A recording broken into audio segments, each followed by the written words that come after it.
The following video is not made for kids. Viewer discretion is advised.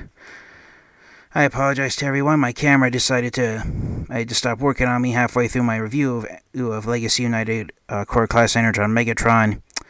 So what I was trying to say, when part one, before my camera unfortunately died, and this became a two-part review, Energon Megatron. I personally hope that we do get a leader class figure of him. So without further delay, before my camera dies out again, let's get this guy transformed into his alt mode and wrap up the review. Alright, hopefully my camera doesn't get out and this will only be a two-part review. But here is Legacy United Core Class Energon Megatron in his jet mode. And as far as I'm aware of, this right here, the Transformers Energon version of Megatron, this was the first ever version of Megatron that transforms into a Cybertronian jet. I could be wrong. The version of him from Robots in Disguise 2001 could have been the first version to have a jet. But as far as I'm aware of, it was Energon Megatron that was the first to have a jet for an alt mode. So for those of you wondering why a jet is one of Megatron's alt modes, this is one of the versions of Megatron that started that trend.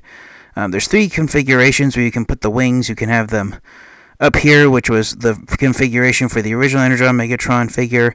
On the instruction sheet and on the product photos on the back of his box, you're supposed to have the wings in this position. Or if you want to, you could fold them down and try and hide his robot mode fists more effectively.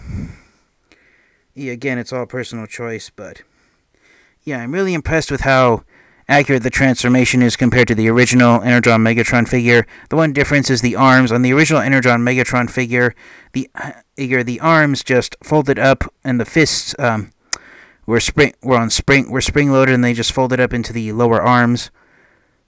So on the arms, if you can imagine the fists not being there and being out of sight, then if they had designed a way to have the lower arms fold inside the legs, the robot mode legs, which become the fuel tanks for the jet mode, is what I've always believed them to be.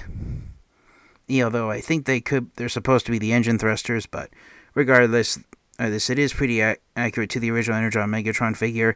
Again, I wish they wouldn't have hollowed out this part here, and I wish they would have at least made the nose cone filled in, because on the original Energon Megatron figure, this was all solid plastic. There was no hollowed bits to it at all.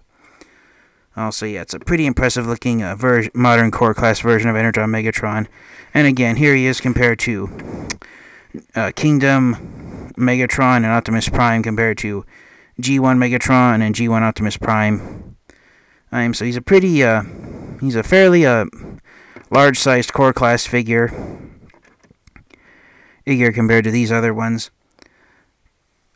And so, for the final question, do I recommend getting Core Class Energon Megatron from the Legacy United line and adding him to your Transformers collection?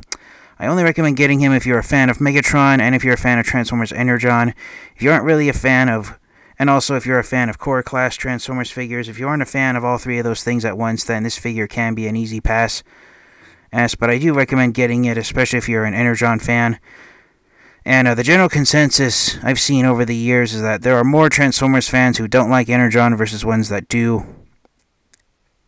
So I'm with the unpopular group, and I actually enjoy Transformers Energon, and I really like the detailing that was put on this new core class figure of Energon Megatron. Hopefully we'll get more characters from Transformers Energon someday. But yes, this figure isn't essentially not one of the must-have figures, I personally believe, but it is a nice figure nonetheless. So thank you guys all so much, and until next time, you guys, this has been the TFangy, and until next time, stay safe, stay healthy, transform and roll out. Goodbye, everyone.